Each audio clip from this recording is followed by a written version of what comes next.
Bienvenidos a Paul McCartney's All the Best.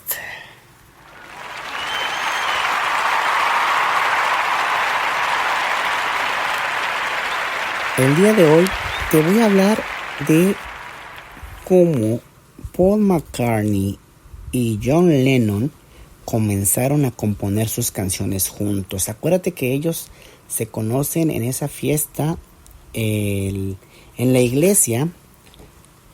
Ahí el 6 de julio de 1957 empiezan a hacer sus presentaciones. Paul descubre que a la hora de tocar la guitarra no tenía tanta seguridad como cuando cantaba y tocaba la guitarra de ritmos, pero sí era algo importante el hecho que él reconoció que para la situación de los solos de guitarra ahí le temblaban las piernitas y se privaba, se bloqueaba y no podía hacer nada. En el caso de John, él pues era más aventado, pero no podía tampoco tocar estos solos. Por tanto, cuando ya estaba George Harrison con ellos, empieza el dueto o la dupla de compositores entre John Lennon y Paul McCartney. Ellos componían canciones juntos. Paul las escribía en un cuaderno y siempre ponía otra composición original, Lennon-McCartney. Página siguiente, otra composición original, Lennon-McCartney. Solo eran las letras y las notas de los acordes. Tenían que memorizar las melodías e indicaban dónde iban los coros o los arreglos. No tenían manera de guardarlas o de grabarlas, no había ni cassettes y realmente no podían permitirse el lujo de hacerse de una grabadora profesional. Entonces tenían que relacionarse con alguien que tuviera una grabadora. Conocían a una persona, pero no grabaron gran cosa. Al principio no les interesaba su propio material. Hasta cierto punto lo que les gustaba era escribir. Todo consistía en que recordaban las canciones que habían compuesto. John y Paul tenían una ley que crearon en el momento. Si ellos no eran capaces de recordar las canciones o las melodías, ¿cómo iban a esperar a que alguien las recordara? Alguien más que no las había compuesto siquiera, ¿no? Entonces hicieron Love Me Do, hicieron La Vía Ya, sentaron las bases de ese trabajo en equipo. Uno de los dos iba con una idea y se le iban pasando, pues dándole vueltas y se establece un tipo de competitividad sana entre ellos dos, mientras la idea rebotaba entre uno y otro. Por ejemplo, Love Me Do era casi toda en sol 7 y re, nada difícil. La armónica estaba muy bien. John sabía tocar la armónica y tenía una cromática que es más como la de Stevie Wonder. Era algo cuadrada, así que tuvo que averiguar cómo sacarle el sonido tipo blues.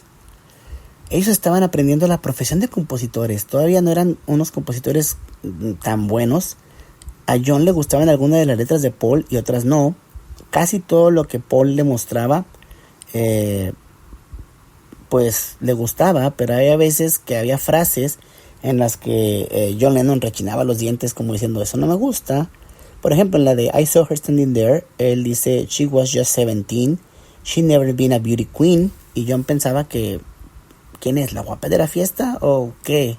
Entonces estaban pensando en diferentes ideas y al último quedó you know what I mean, o sea, saben lo que quiero decir. Y era bueno porque realmente nadie sabe lo que querían decir. Entonces esto aprendieron a hacerlo juntos poco a poco. Las canciones fueron mejorando. La mayoría de lo que llaman ahora o lo que ellos llamaron en ese entonces las primeras 100, que era más bien como unos 5. Ellos mentían, decían que habían compuesto muchos, pero era para llamar la atención.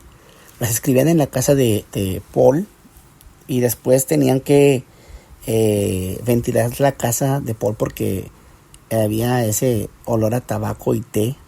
Ellos pues fumaban, ¿no? Y tenían que disfrazar ese olor porque lo hacían antes de que su papá volviera del trabajo, el papá de Paul.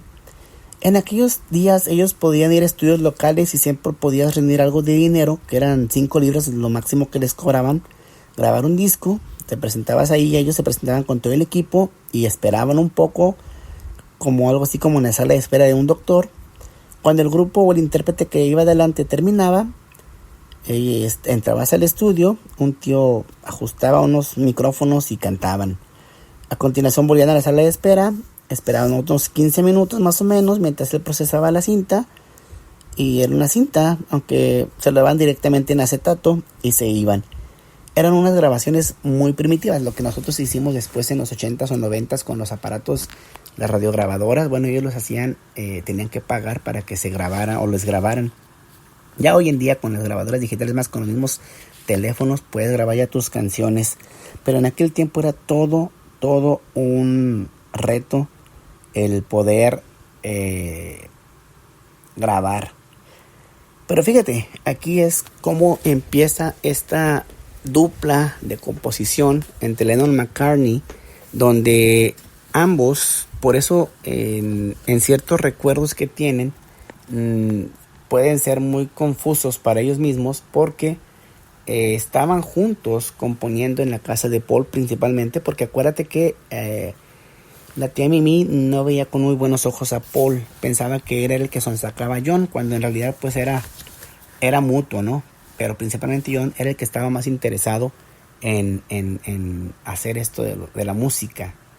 Hay que recordar que el liderazgo de Paul no se despegaba todavía, sino hasta después del fallecimiento de Brian Epstein. Ya más adelante te diré de eso.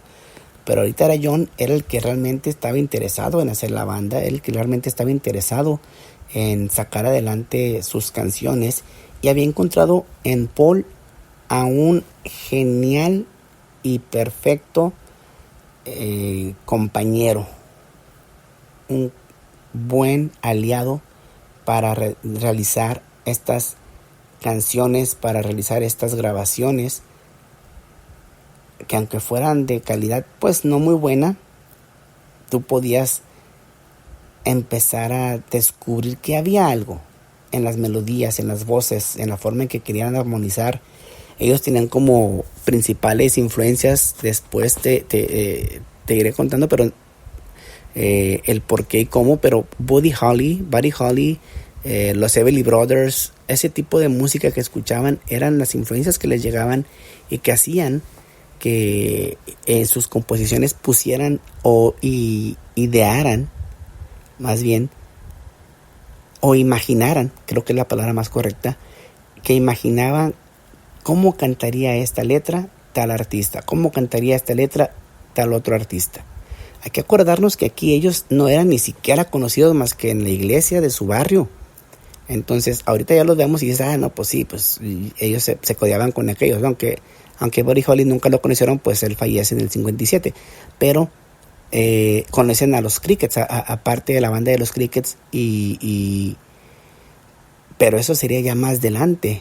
En esta época ellos entre 14 años, 17 años y 15 años aproximadamente de John con la mayoría de edad, casi Harrison todavía un niño principalmente, que así lo veían, y Paul en medio de los dos, pues no tienen ni idea de que iban a llegar a tanto. De hecho, no tenían ni siquiera idea de qué iban a hacer con la música, pero ellos tenían este deseo de componer canciones, este deseo de grabar las canciones que ellos componían, y seguía el hambre por escuchar nueva música. Todo lo nuevo que llegaba a Liverpool, acuérdate que es un puerto, entonces no me refiero a la tienda, sino al puerto de Liverpool allá en Inglaterra. Como era un puerto, ahí llegaban todos los discos por parte de los marinos, todas las grabaciones de contrabando o bien compradas o como fuera, pero llegaban materiales cada vez más nuevos. Ellos empezaban a buscar a estos artistas y obviamente se dice, ¿no?, que no conozcas a tus artistas porque muchas veces te llevas decepciones. Ese fue el caso con Bill Haley, que ellos escuchaban y veían un tipo de imagen en el cine, y cuando le conocen en persona pues se dieron cuenta que no era tal cosa. O sea, al menos Paul sí se llevó un poco una decepción en cuanto que la imagen que él tenía ya fuera del escenario no era la que correspondía en el escenario. Pero así pasa, muchas veces el escenario transforma a las personas y fuera de él la persona es como realmente es. El escenario da un tipo de energía diferente que no se puede explicar, pero estando arriba de un escenario, realmente el nervio, toda la ansiedad o lo que puedas sentir se disipa, dando paso al artista. Y el artista, como diría Freddie Mercury, que si tú quieres escuchar a Freddie Mercury y Queen, hay un podcast que se llama Todo acerca de Queen, te recomiendo que lo escuches, está en proceso también su publicación de nuevos capítulos. Él decía que en el escenario él actuaba a que era el rockstar, o se actuaba como si fuera el todo macho, ¿no? En ese sentido, esto es algo que desde muy antes, se empezaba a trabajar. La imagen en un escenario o el artista en el escenario es muy distinto al artista que de a pie, o sea, el que ya está en su casa, el que está en su comodidad, en su círculo de amigos. Y así tiene que ser. Y eso es lo que le pasó a Paul McCartney cuando conocí a Bill Haley en esos conciertos que daban por allá en Inglaterra. Había un tipo de problemas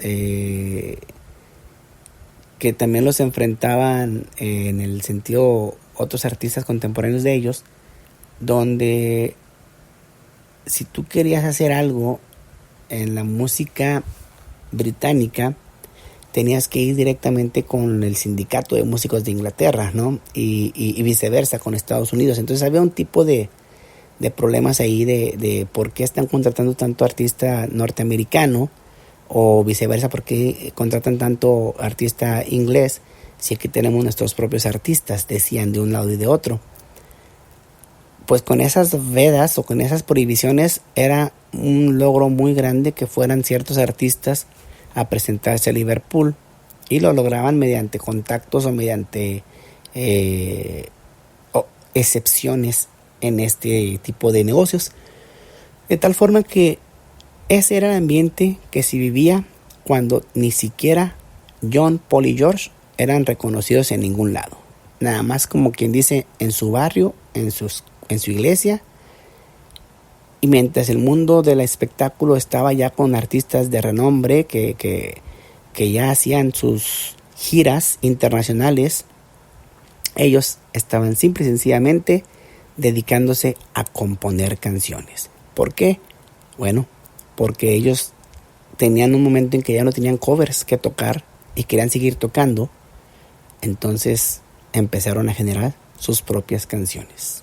Yo soy Andy Ortiz, nos vemos en el próximo episodio. Hasta luego.